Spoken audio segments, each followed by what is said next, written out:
دنیا دار فانی ہے، اور میں نے، آپ نے، ہم سب نے ایک دن مر کے اللہ کے دربار میں پیش ہونا ہے۔ اس لیے کہ یہ تو قرآن کا اٹل فیصلہ ہے کہ موت سے پاک ذات ہے تو صرف اور صرف کس کی ذات ہے؟ اللہ کی ذات۔ اگر اسی میں غور کرو نا، اسی بات میں کہ اللہ کے سوا کوئی ہستی بھی موت سے پاک نہیں، تو مسئلہ حل ہے۔ لا الہ الا اللہ، جب اس کے سوا موت سے پاک کوئی نہیں تو اس کے سوا الہ بھی کوئی نہیں، حاجت روا مشکل کشا بھی کوئی نہیں، داتا دستگیر بھی کوئی نہیں، نفع نقصان کا مالک بھی کوئی نہیں۔ بہرحال مرنا ہے ہم سب نے، اللہ ہم سب کو ایمان والی موت نصیب فرمائے۔ اب موت کے بعد اللہ نے دو جگہیں تیار کی ہوئی ہیں، ایک کا نام ہے جنت اور دوسری کا نام ہے جہنم۔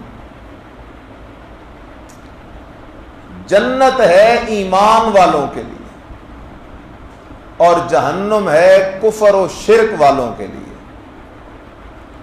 جنت ہے سنت پہ زندگی گزارنے والوں کے لیے اور جہنم ہے بدعات پہ زندگی بسر کرنے والوں کے لیے۔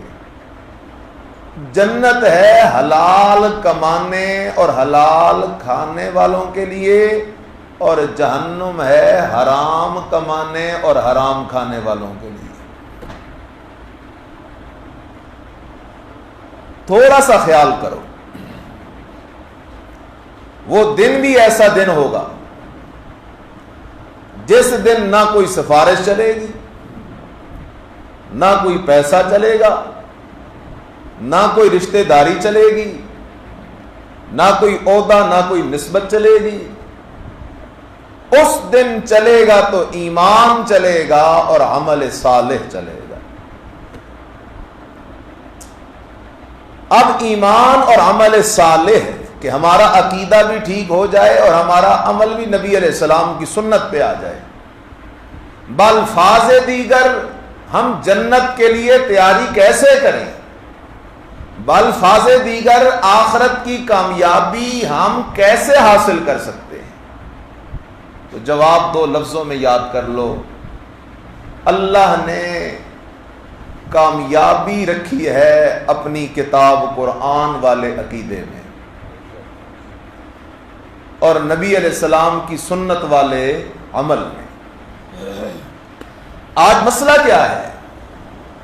ہمارے ملک میں سب سے بڑی خرابی کی جڑ یہ ہے، مسئلہ ہوتا ہے دین کا، مسئلہ ہوتا ہے عقیدے کا، اور ہم سارے قرآن کو چھوڑ کر، نبی علیہ السلام کی احادیث صحیح کو چھوڑ کر، سارے اپنے اپنے بزرگ کی کتابوں کے پیچھے دوڑنا شروع کر دیتے ہیں۔ ایک کہتا ہے میرے مفتی صاحب نے یہ کہا، دوسرا کہتا ہے میرے مفتی صاحب نے یہ کہا، ایک کہتا ہے ہمارے حضرت جی یہ کہتے ہیں، دوسرا کہتا ہے ہمارے حضرت جی یہ کہتے ہیں، تیسرا کہتا ہے میرا پیر صاحب یہ کہتا ہے، چوتھا کہتا ہے میرا پیر صاحب یہ کہتا ہے۔ اور میرے عزیز خیال کر، پیر کا ادب کر، استاذ کا ادب کر، بزرگ کا ادب کر، لیکن پیر استاد بزرگ دلیل نہیں، دلیل اللہ کا قرآن ہے۔ فیصلہ قرآن پہ ہوگا، میرے نبی کی سچی حدیث پہ ہوگا۔ میں نے جو آیتیں آپ کے سامنے پڑھی ہیں، ایک مسئلہ ذکر کرنا چاہتا ہوں۔ وہ مسئلہ کیا ہے؟ مسئلہ ہے واسطے وسیلے کا۔ ہمارے ہاں لوگ کہتے ہیں نا کہ اللہ بغیر وسیلے کے سنتا نہیں، جیسے چھت پہ چڑھنے کے لیے سیڑھی ضرورت، ڈی سی سے ملنے کے لیے نیچے چپڑاسی کو اس کو راضی کرنا ضروری، اس کے سنتری کو راضی کرنا ضروری، تو اللہ بھی بغیر واسطے وسیلے کے نہیں سنتا۔ لوگوں نے عقیدہ پکا لیا، پھر کسی نے کہا اللہ تجھے پانچتن پاک کا وسیلہ، کسی نے کہا اللہ تجھے 12 اماموں کا وسیلہ، کسی نے کہا اللہ تجھے حضرت عیسیٰ علیہ السلام کا وسیلہ، کسی نے کہا اللہ تجھے حضرت عزیر علیہ السلام کا وسیلہ، کسی نے کہا اللہ پاک تجھے بی بی فاطمہ رضی اللہ تعالیٰ عنہ کا وسیلہ، کسی نے کہا اللہ تجھے حضرت حسن رضی اللہ تعالیٰ عنہ کا وسیلہ، کسی نے کہا اللہ تجھے حضرت حسین رضی اللہ تعالیٰ عنہ کا وسیلہ، کسی نے کہا اللہ تجھے حضرت علی المرتضیٰ رضی اللہ تعالیٰ عنہ کا وسیلہ، کسی نے کہا اللہ تجھے 11ویں والے کا وسیلہ، کسی نے کہا اللہ تجھے پیر بابے کا وسیلہ، کسی نے کہا اللہ تجھے بری امام کا وسیلہ، کسی نے کہا اللہ تجھے عبداللہ شاہ غازی کا وسیلہ، کسی نے کہا اللہ تجھے معین الدین چشتی کا وسیلہ۔ تو یہ ایک وسیلوں کی لمبی فہرست بن گئی۔ سوال یہ ہے کہ یہ مسئلہ حقیقت میں ہے کیا؟ جواب یاد رکھو، قرآن سے مسئلے کو سمجھ لو۔ وسیلہ 2 قسم ہے۔ ایک وہ وسیلہ ہے جو بالکل جائز ہے، حق ہے، اور وہ وسیلہ ہمیں اختیار کرنا چاہیے تاکہ اللہ ہماری دعائیں جلدی سن لے۔ اور ایک وہ وسیلہ ہے جس کا ثبوت نہ قرآن میں ہے، جس کا ثبوت نہ نبی علیہ السلام کی کسی صحیح حدیث میں ہے، جس پر نہ نبیوں کا عمل، جس پر نہ صحابہ کا عمل، جس پر نہ تابعین کا عمل، لیکن لوگوں نے اس وسیلے کو سینے سے لگایا ہوا ہے۔ نشست مختصر ہے، میں لمبا نہیں جا سکوں گا۔ جائز وسیلے کون سے ہیں؟ جائز وسیلے یاد رکھو، جائز وسیلے 3 ہیں۔ جائز وسیلے کتنے ہیں؟ نمبر 1، اللہ کو اللہ کے ناموں کا وسیلہ دینا۔ اللہ کو اللہ کے ناموں کا وسیلہ دینا۔ نمبر 2، میرا کوئی نیک عمل ہے، میں نے کوئی صدقہ کیا، خیرات کیا، میں نے کوئی حج کیا، عمرہ کیا، جہاد کیا، میں اللہ کے دربار میں اپنا وہ عمل پیش کر کے کہتا ہوں اللہ اگر میرا یہ عمل تجھے پسند ہے تو میرا یہ مسئلہ حل کر دے۔ نمبر 3، کسی زندہ بزرگ سے دعا کروانا۔ یہ 2 لفظ یاد رکھو، کسی زندہ بزرگ سے دعا کروانا۔ یہ 3 وسیلے جائز ہیں۔ اور اللہ کا قرآن دیکھو، سورہ اعراف آیت نمبر 180، بسم اللہ الرحمن الرحیم، اللہ اکبر۔ سورۃ الاعراف آیت نمبر 180، وَلِلَّهِ الْأَسْمَاءُ الْحُسْنَى فَادْعُوهُ بِهَا وَذَرُوا الَّذِينَ يُلْحِدُونَ فِي أَسْمَائِهِ سَيُجْزَوْنَ مَا كَانُوا يَعْمَلُونَ۔ اللہ کہتا ہے او میرا بندہ، للہ الاسماء الحسنى، اللہ کے نام ہیں بڑے پیارے پیارے، فادعوہ بہا، پکار اللہ کو اللہ کے ناموں کے ساتھ۔ جب تو دعا کرنے لگے تو کہا کرنا یا رحمان یا رحیم یا کریم یا غفور یا ودود، اللہ کو اللہ کے ناموں کے ساتھ پکارا کر۔ اللہ کو اللہ کے ناموں کے ساتھ پکارنا بھی ایک وسیلہ ہے۔ قرآن کہتا ہے فَادْعُوهُ بِهَا وَذَرُوا الَّذِينَ يُلْحِدُونَ فِي أَسْمَائِهِ سَيُجْزَوْنَ مَا كَانُوا يَعْمَلُونَ۔ دوسرا مقام دیکھ، سورۃ بنی اسرائیل ہے، آیت نمبر 110 ہے، یہی عنوان وہاں بھی ہے، سورہ بنی اسرائیل آیت نمبر 110۔ یہاں رب کریم نے کیا اعلان کیا؟ ذرا دیکھ تو صحیح نا قرآن کو۔ اللہ اکبر، کیا کہتا ہے قرآن؟ قُلِ ادْعُوا اللَّهَ قُلِ ادْعُوا اللَّهَ أَوِ ادْعُوا الرَّحْمَٰنَ أَيَّمَّا تَدْعُوا فَلَهُ الْأَسْمَاءُ الْحُسْنَى۔ نکال لیں پارہ نمبر 15۔ ہمت کرو، ہمت کرو۔ سورہ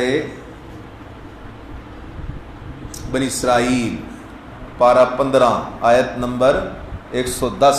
سورہ بنی اسرائیل ختم ہو رہی ہے۔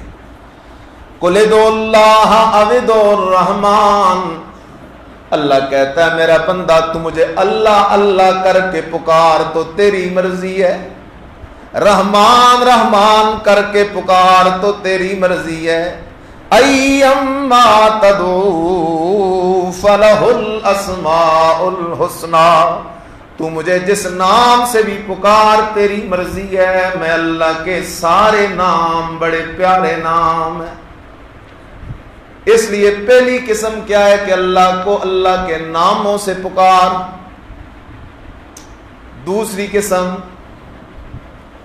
اللہ کو اپنے عمل کا وسیلہ بھی دے سکتا ہے، جیسے مشکات شریف کی حدیث میں آتا ہے 3 بندے مسافر تھے، سفر پہ جا رہے تھے، ایک مقام آیا، آندھی چل گئی، طوفان آ گیا، موسم بارش کا بن گیا، وہ تینوں مسافر ایک غار میں چلے گئے، ادھر سے امتحان آ گیا، اوپر سے ایک چٹان آئی، چٹان نے آ کے غار کا منہ بند کر دیا، اب وہ 3 بندے غار میں گرفتار ہو گئے، باہر رابطہ بھی کسی سے کوئی نہیں۔ اب سوچ تو صحیح نا، اس غار سے ان 3 بندوں نے رابطہ کس سے کیا؟ اس لیے کہ ہر جگہ موجود ہے تو اللہ کی ذات ہے، ہر کسی کے حال کو دیکھنے سننے والا ہے تو اللہ کی ذات ہے، ہر وقت ہر کسی کی دعا پکار سننے والی ذات ہے تو اللہ کی ذات ہے۔ وہ تینوں جو بندے تھے انہوں نے غار سے اللہ کے ساتھ رابطہ شروع کر دیا۔ اللہ اکبر، سبحان اللہ، یہ ہے اللہ کے ولی۔ ہمارا فقیر تو اس غار میں بھی ہوتا تو کہتا یا پیران پیر مدد، یا پیر بابا مدد۔ اور میرے عزیز، اللہ کے وہ ولی تھے، کاش تجھے پتہ چل جائے کہ شیخ عبد القادر جیلانی رحمہ اللہ کون تھے۔ یہ لوگ اللہ کے ولی تھے، توحید و سنت کے مجاہد تھے، لیکن ظلم کے انہی کے نام پہ شرک شروع کر دیا گیا۔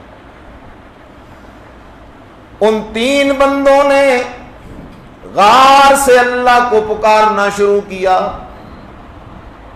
اور تینوں نے اپنے اپنے عمل اللہ کے سامنے پیش کیے۔ ایک کہنے لگا اللہ تو تو جانتا ہے، اللہ تو تو جانتا ہے، میرے پاس ایک مزدور تھا، اس نے مزدوری کی، جب شام میں اسے مزدوری دینے لگا اس نے کہا یہ تھوڑی ہے میں کوئی نہیں لیتا، وہ مزدوری چھوڑ کے چلا گیا، میں نے اس کی مزدوری جو تھوڑی سی مزدوری تھی اس کو کاروبار میں لگا دیا، اللہ نے ایسی برکت ڈالی کہ جانوروں کا پورا ریوڑ بن گیا۔ پھر ایک دن وہ بندہ بڑا مجبور ہوا اور مجبور ہو کے میرے پاس آیا، مجھے کہتا ہے تجھے یاد ہو میں نے تیری مزدوری کی تھی، اس دن تو میں وہ تھوڑی سی مزدوری چھوڑ کے چلا گیا تھا، لیکن آج میں بڑا مجبور ہوں، لاچار ہوں، مہربانی کر وہ میری تھوڑی سی مزدوری مجھے دے دے۔ میں نے اسے کہا تھا اللہ میں نے اسے کہا تھا او خدا کا بندہ یہ جتنے جانور ریوڑ کھڑا ہے یہ سارے کا سارا تیرا ہے۔ وہ کہنے لگا میرے ساتھ مذاق نہ کر، میں نے کہا میں مذاق نہیں کرتا، یہ اس تیری مزدوری میں اللہ نے برکت ڈال دی ہے۔ اللہ وہ بندہ اپنا سارا ریوڑ لے کے چلا گیا۔ اللہ اگر میں نے یہ عمل تیری رضا کے لیے کیا تھا تو اللہ اس مصیبت کو ٹال دے۔ اس بندے نے اپنا عمل پیش کیا، تھوڑی سی چٹان اپنی جگہ سے ہل گئی، دوسرا ہاتھ اٹھا کے کھڑا ہو گیا، کہنے لگا اللہ تو سب کچھ جاننے والا ہے، تجھ سے کون سی چیز چھپی ہو سکتی ہے ربا، تجھے وہ دن تو معلوم ہے جب ایک دن میں بکریاں چرانے دور چلا گیا تھا، رات واپسی میں مجھے دیر ہو گئی اور میرے ماں باپ بھوکے سو گئے، میں نے واپس آ کے بکریوں کا دودھ نکالا، جام میں دودھ لے کے ساری رات میں اپنے ماں باپ کے سرہانے کھڑا رہا، لیکن نہ میں نے خود ایک گھونٹ دودھ کا پیا، نہ اپنے بچوں کو پینے دیا۔ بچے بھی بلک بلک کے سو گئے۔ میں نے کہا جب تک میرے ماں باپ دودھ پی نہ لیں اس وقت تک میں بھی نہیں پی سکتا، میری بیوی بھی نہیں پی سکتی، میرے بچے بھی نہیں پی سکتے۔ اللہ اگر میرا یہ عمل تجھے پسند ہے تو مجھے اس مصیبت سے نجات دے۔ چٹان تھوڑی اور سرک گئی، تیسرا کھڑا ہو گیا، کہنے لگا اللہ تجھے تو معلوم ہے میری ایک عزیز عورت تھی، بڑی حسین و جمیل تھی، میں اس کی طرف بدنیت ہو گیا، میں نے گناہ کا ارادہ کیا، وہ میرے جال میں نہ آئی۔ ایک دن وہ مجبور ہو گئی، اسے کچھ پیسے کی ضرورت پڑی، میرے پاس قرض مانگنے آئی۔ میں نے کہا تجھے میں پیسہ تو اس سے زیادہ دے دوں گا، لیکن میری وہی شرط ہے میرے ساتھ گناہ کے لیے راضی ہو جا۔ اللہ وہ مجبور تھی، گناہ کے لیے راضی ہو گئی، میں اور وہ تنہا ہو گئے۔ جب میں بالکل گناہ کرنے کے قریب تھا تو اس نے مجھے کہا تھا اتق اللہ، اور اللہ کے بندے اللہ سے ڈر، اللہ کو ناراض نہ کر۔ اگر دنیا کے لوگ نہیں دیکھ رہے، برادری رشتہ دار نہیں دیکھ رہے، اللہ تو دیکھ رہا ہے۔ اللہ میں تیرے ڈر اور تیرے خوف کی وجہ سے اس گناہ سے پیچھے ہٹ کے آ گیا، میں نے وہ پیسے بھی اسے چھوڑ دیے اور وہ گناہ بھی چھوڑ دیا۔ اللہ اگر میرا وہ عمل تجھے پسند ہے تو اللہ ہمیں اس مصیبت سے نجات دے۔ ان تینوں بندوں نے اپنے اپنے عمل پیش کر کے اللہ سے دعائیں مانگی، اللہ نے چٹان کو ہٹا کے ان تینوں کو مصیبت سے نجات دے دی۔ یہ وسیلہ بھی حق ہے۔ تیسرا ایک وسیلہ ہے کسی زندہ بزرگ سے دعا کرانا۔ لفظ دو ہیں، پہلا لفظ ہے زندہ، اس لیے کہ کسی مردے سے دعا کرانا شرک ہے۔ کسی مردے سے دعا کرانا شرک ہے، اس میں کئی شرک ہیں۔ ایک تو یہ ہے کہ یہ قبر میں پڑا ہوا میری سنتا ہے، اور قبر والے کا سننا ما فوق الاسباب ہے، اور ما فوق الاسباب سننا میرے اللہ کی صفت ہے۔ جب یہ صفت قبر والے میں عادتاً مان لی تو اس بندے نے شرک کر لیا۔ دوسرا اس کا یہ عقیدہ ہے کہ یہ قبر والا مجھے دیکھتا بھی ہے، مجھے جانتا بھی ہے، میری سنتا بھی ہے، میری سفارش اللہ کے سامنے کرتا بھی ہے۔ میرے عزیزا یہ عقیدہ تو بالکل قرآن و سنت کے خلاف ہے۔ اللہ کا قرآن کہتا ہے لوگوں جن پہ موت آ جائے، موت نام روح کے بدن سے نکل جانے کا ہے، اور جب ایک دفعہ بدن سے روح نکل جاتی ہے قیامت سے پہلے لوٹ کے بدن میں واپس نہیں آتی۔ قیامت تک روح اپنے ڈیرے پہ، بدن اپنے ڈیرے پہ، اور قیامت کا دن ہوگا اور فرشتہ سور جو پھونکے گا، ادھر روحیں آزاد ہوں گی، ادھر سے بدن جڑنے شروع ہوں گے، بدن تیار ہوں گے، روحیں آزاد ہوں گی۔ وَإِذَا النُّفُوسُ زُوِّجَتْ وَإِذَا النُّفُوسُ زُوِّجَتْ، اللہ کہتا ہے قیامت کے دن روح اور بدنوں کا پھر جوڑ لگ جائے گا، روح اور بدن اکٹھے ہو کر اللہ کے دربار میں میدان محشر میں حاضر ہو جائیں گے۔ قیامت سے پہلے عادتاً کوئی قبر والا سن بھی نہیں سکتا، دیکھ بھی نہیں سکتا، جان بھی نہیں سکتا، سفارشیں بھی نہیں کر سکتا۔ اور میرے عزیزا دیکھنا، سننا، جاننا، سفارشیں کرنا تو دور کی بات ہے۔ اللہ کہتا ہے وَهُمْ عَنْ دُعَائِهِمْ غَافِلُونَ، انہیں تو تیرا پتہ ہی کوئی نہیں کہ فقیر تو کون ہے۔ ان کا جہان اور ہے، تیرا جہان اور ہے۔ زندے سے دعا کرا، مردے سے نہیں۔ اگر وفات کے بعد دعا کرانی جائز ہوتی، ٹھہر جاؤ ذرا، وفات کے بعد کسی کی قبر پہ جا کے اس سے دعا کروانی جائز ہوتی تو نبی علیہ السلام کی وفات کے بعد صحابہ نبی علیہ السلام کے روزے پہ آ کے نبی علیہ السلام سے کیا کرواتے؟ دعائیں کرواتے۔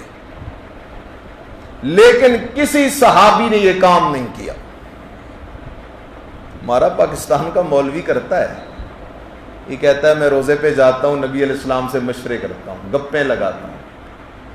نبی علیہ السلام نے وفات کے بعد روزے سے بی بی سیدہ فاطمہ الزہرا سے تو باتیں نہیں کی، وہ تو روتی رہی۔ حسنین کریمین سے تو بات نہیں کی، وہ تو روتے رہے۔ صحابہ کے اختلافات ہوتے رہے، نبی علیہ السلام نے ان کے فیصلے تو نہیں کیے۔ اور یہ کہتا ہے میں پاکستان کی سیاست کے بارے میں، مذہب کے بارے میں وہاں جا کے مشورے کرتا ہوں۔ اگر مشورے ہوتے تو صحابہ جا کے کرتے نبی علیہ السلام سے نا، اور صحابہ کے مابین کوئی اختلاف ہوتا ہی نہیں۔ اس لیے بات یاد رکھ، میرے مدنی کی وفات کے بعد کسی صحابی نے میرے مدنی کے روزے پہ جا کے یوں نہیں کہا کہ اللہ کے نبی میرے لیے اللہ سے کیا کر، دعا کر۔ مسلم شریف کی حدیث ہے، نبی علیہ السلام کی وفات کے بعد ایک وقت آیا حضرت عمر رضی اللہ تعالیٰ عنہ کے زمانے میں بارشیں بند ہو گئیں، صحابہ پریشان ہو گئے کیا کریں۔ نبی علیہ السلام کی زندگی میں جب بارش بند ہوتی تھی تو صحابہ دعا کس سے کرواتے تھے؟ اب تو نبی علیہ السلام ہمارے درمیان موجود نہیں، کیا کریں؟ مشورہ ہوا اور صحابہ بیٹھے مسجد نبوی میں پریشان ہیں، کیا کریں؟ آخر کار صحابہ نے مشورے سے یہ بات طے کی کہ چلو نبی علیہ السلام کے چچا حضرت عباس رضی اللہ تعالی عنہ کے پاس جاتے ہیں، اور نبی علیہ السلام کے چاچا حضرت عباس سے کیا کرواتے ہیں؟ دعا کرواتے ہیں، کیونکہ حضرت عباس زندہ بھی ہیں اور بزرگ بھی ہیں، زندے سے دعا کرائی جاتی ہے۔ اور نمبر 2، بزرگی کی کیا نشانی ہے؟ ہمارے ہاں یہ بھی ایک مسئلہ ہے، کہتے ہیں بزرگی کی نشانی یہ ہے کہ وہ کپڑے نہ پہنتا ہو، کھانا نہ کھاتا ہو۔ بزرگی کی نشانی یہ ہے کہ روٹیاں پاکستان کی کھائے، نماز مدینے میں پڑھتا ہے۔ بزرگی کی نشانی یہ ہے کہ غیب کی خبریں دے۔ بزرگی کی نشانی یہ ہے کہ گارنٹی والے تعویذ دے۔ نہ، بزرگی کی نشانی قرآن سے سن، الا ان اولیاء اللہ لا خوف علیہم ولا هم يحزنون الذین آمنوا وکانوا یتقون۔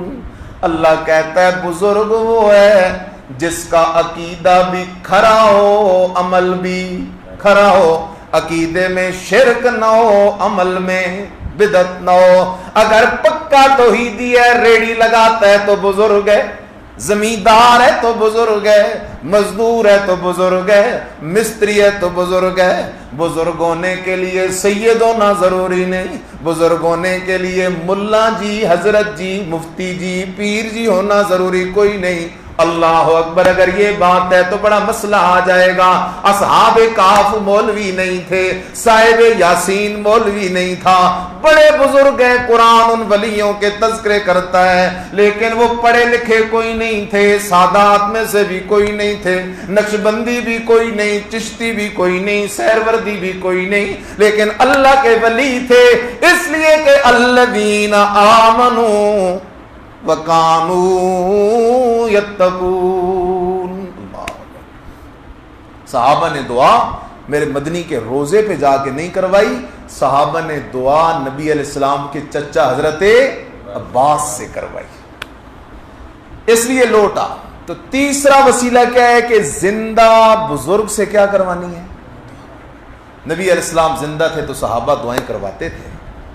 حدیث میں آتا ہے بارشیں بند ہو گئیں، ایک دیہاتی آ گیا، اس نے کہا اللہ کے نبی بارشیں بند ہیں، قحط سالی ہے، پرند چرند جانوروں کا بھی برا حال ہے، اللہ سے دعا کریں کہ اللہ ہمیں رحمت کی کیا عطا کرے، بارش عطا کرے۔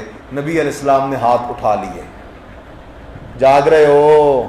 نبی علیہ السلام نے ہاتھ پھیلائے، میرے مدنی نے یوں ہاتھ پھیلائے، دینے کے لیے یا مانگنے کے لیے؟ نبی اللہ سے مانگنے والا ہے یا دینے والا ہے؟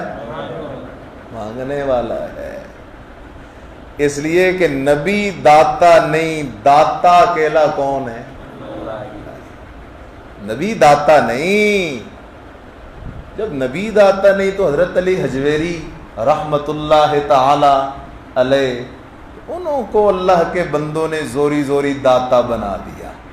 داتا دربار، داتا دربار دیکھنا ہے تو چل مکہ المکرمہ، چل مکہ المکرمہ، وہاں داتا کی نگری ہے. وہاں دیکھ توحید کے عجیب نظارے ہیں. وہاں جا کے انسان حیران ہوتا ہے. ایک دن تھا کہ میرے مدنی نے ایک ندا لگائی تھی. میرا مدنی اکیلا تھا، کوئی سنگ نہیں، کوئی ساتھی نہیں، کوئی مددگار نہیں، کوئی حمایتی نہیں، اکیلا میرا مدنی ہے. لیکن آج وہ وقت ہے، خدا کی قسم دنیا شمار ہی نہیں ہوتی، توحید و سنت کے پروانے اکٹھے ہوتے ہیں. اس لیے لوٹا 3 قسم کے وسیلے کیا ہیں؟ جائز ہیں. چوتھی قسم، اللہ کے نیک بندوں کا اللہ کو وسیلہ دینا، جن کی مثالیں میں نے شروع میں ذکر کر دی. میرے عزیز خیال کر، یہ وسیلہ نہ قرآن سے ثابت ہے، نہ میرے نبی کی حدیث سے ثابت ہے، نہ ہی یہ نبیوں کا طریقہ ہے، نہ ہی یہ ولیوں کا طریقہ ہے. نبیوں کا طریقہ، ولیوں کا طریقہ، قرآن کا مسئلہ، حدیث کا مسئلہ، اللہ سے ڈائریکٹ مانگ. اللہ سے کیا مانگ؟ ڈائریکٹ مانگ. قرآن پڑھنے لگا ہوں میں، یہ سورہ بقرہ پڑھنے لگا ہوں، آیت 186. وَإِذَا سَأَلَكَ عِبَادِي عَنِّي فَإِنِّي قَرِيبٌ. صحابہ آ گئے نبی علیہ السلام کے پاس، یا رسول اللہ صلی اللہ علیہ وسلم ایک مسئلہ پوچھنا ہے، ہمیں مسئلہ بتائیں نا. اللہ کے نبی نے فرمایا، صحابہ بتاؤ مسئلہ کیا ہے؟ فرمایا اللہ کے نبی ہمیں بتائیں نا، اللہ ہمارے قریب ہے یا اللہ ہم سے دور ہے؟ اگر اللہ قریب ہے تو پھر اللہ کو ہم آہستہ آہستہ پکار لیا کریں، اگر اللہ دور ہے تو پھر بڑے بڑے نعرے لگانے پڑیں گے. اللہ اکبر. صحابہ نے سوال کیا نبی علیہ السلام سے، اللہ نے قرآن اتار دیا. فرمایا میرے نبی اپنے صحابہ کو، میرے بندوں کو میں اللہ کا پتہ دے دے، میں اللہ کدھر ہوں. فرمایا وَإِذَا سَأَلَكَ عِبَادِي عَنِّي فَإِنِّي قَرِيبٌ. میرا پیغمبر، میرے بندے آپ سے میرے بارے میں پوچھ رہے ہیں کہ ہمارا اللہ قریب ہے یا اللہ دور ہے. میرا پیغمبر ان کو جواب دے، انی قریبن، انی قریبن. او میرے بندو، میں اللہ تمہارے قریب ہوں، میں اللہ تمہارے قریب ہوں. اللہ تو کتنا قریب ہے؟ سورہ قاف میں فرمایا نحن اقرب الیہ من حبل الورید. او میرا بندہ، میں تیرا رب تیری شارگ سے بھی زیادہ تیرے قریب ہوں. یہ کس کتاب کا مسئلہ ہے؟ اللہ شارگ سے بھی زیادہ کیا ہے؟ اور بولو اللہ شارگ سے بھی زیادہ، اللہ شارگ سے بھی زیادہ. تو اللہ قریب ہے یا پیر بابا قریب ہے؟ اللہ قریب ہے یا بری امام؟ اللہ قریب ہے یا حضرت علی حجویری؟ اللہ قریب ہے یا عبداللہ شاہ غازی؟ اللہ قریب ہے. اس لیے میرے عزیز اللہ سے مانگنا، خیال کرنا، مسئلے کو سمجھنا. قرآن پڑھ، قرآن پڑھ. میں مہینے بعد آتا ہوں آپ کے پاس، پورا مہینہ آپ کو مہلت ہے. درمیان میں بڑی عید آئے گی، بڑی عید کا گوشت کھا کے پھر کوشش کرنا کوئی ایک نبی کی دعا پیش کرو. ایک نبی جس نے کسی دوسرے نبی کا وسیلہ پیش کیا ہو، باسند صحیح. وہ گپ نہیں پیش کرنی کہ آدم علیہ السلام نے نبی علیہ السلام کا وسیلہ پیش کیا تھا. وہ گپ قرآن کے خلاف ہے. اس لیے کہ قرآن کہتا ہے آدم علیہ السلام نے کیا دعا کی تھی؟ ربنا ظلمنا انفسنا وان لم تغفر لنا وترحمنا لنکونن من الخاسرین. اور جو حدیث قرآن سے ٹکرائے وہ میرے نبی کی حدیث نہیں ہو سکتی، اور جو میرے نبی کی حدیث ہوگی وہ قرآن سے ٹکرائے گی نہیں، جو ٹکرائے وہ میرے نبی کی حدیث نہیں ہو سکتی. آسان سی بات ہے. قرآن پڑھو تو قرآن میں نبیوں کی دعائیں ہیں. حضرت آدم کی دعا ربنا کہاں سے شروع ہو رہی ہے؟ ربنا ہے کوئی وسیلہ؟ ہے کوئی وسیلہ؟ یونس علیہ السلام کی دعا لا الہ الا انت سبحانک انی کنت من الظالمین. کوئی وسیلہ کوئی نہیں. آگے چلنا حضرت زکریا علیہ السلام کی دعا رب ہب لی من لدنک ذریۃ طیبہ انک سمیع الدعاء. میرے ربا میں زکریا کو اولاد عطا کر، تیرے سوا دعائیں پکاریں سننے والا کوئی نہیں. آگے چلنا ایوب علیہ السلام بیمار ہوئے، اللہ کو پکار رہی ہیں، بغیر واسطے وسیلے کے پکار رہی ہیں. ذرا اور آگے چل، ایک قدم اور آگے چل، اللہ کے نبی حضرت ابراہیم علیہ السلام کیا کہہ رہی ہیں؟ ربنا اذ یرفع ابراہیم القواعد من البیت واسماعیل ربنا تقبل منا انک انت السمیع العلیم. سارے نبی اللہ کو بغیر واسطے وسیلے کے پکار رہے ہیں، کیونکہ وہ شارک سے بھی زیادہ کیا ہے. اور یار چلو اور آسان کر دیتا ہوں، مسجد آتے ہو جاتے ہو دعا پڑھتے ہو نہیں پڑھتے ہو؟ کیسے پڑھتے ہو؟ ایسے ہو کہتے ہو گے اللہ تجھے 5 تن پاک کا وسیلہ میں مسجد میں آ گیا، ایسے کہتے ہو نا. اللہم انی اسألوکا، اللہم کس کے